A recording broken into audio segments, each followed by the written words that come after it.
Welcome back to Scotty's Hobbies. In today's video, I'm going to give you the front brake torque specifications on a 2007 to 2012 Lexus ES350. I just uploaded a video showing a complete step-by-step directions on how to perform a brake job on a 2015 Toyota Camry, but that video also applies to this vehicle as well. The parts are the same, the part numbers are the same, torque specifications, everything is the same as in that video. So make sure you look for a link in the description or as in the first comment to go find that video. Hit that like button right now, please, and make sure to subscribe for other helpful videos on DIY automotive.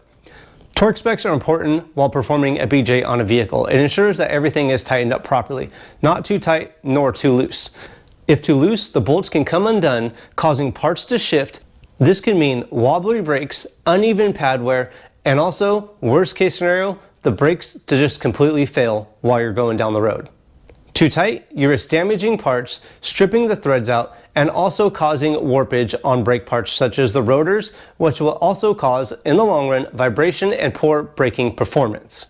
Following proper brake torque specifications ensures proper functionality, everything lasts as long as it could, and you ensure that there is no problems down the road while you are driving.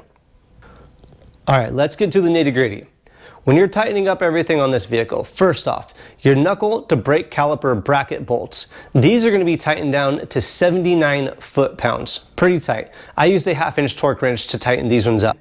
After you get that tight, get the brake pads loaded in there, everything's good to go. Put the caliper over the bracket and pads, and you're going to tighten up your brake caliper to bracket bolts to 25 foot-pounds.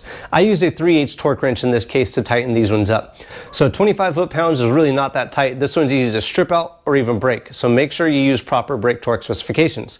You might also need to use a open end wrench or a crescent wrench to hold the slider pin from spinning while you're tightening up your brake caliper bolts.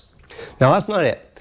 It is also equally important to make sure that your wheel is properly torqued down to proper torque specifications as well to do the best brake job you could do. The lug nuts on this vehicle are tightened up to 76 foot-pounds. You want to tighten them up in a star pattern and just again, 76 foot-pounds. When you have everything tightened up properly according to proper brake torque specifications, you know everything is going to perform as best as it could. You're going to get the longest life out of your brakes and you're not going to worry about any brake failure while you're driving down the road. Hopefully you already hit that like button, and if you didn't, go ahead and hit that right now. Comment below with the year, make, and model of the vehicle that this video did help you on, and I will see you guys on the next hopefully helpful video.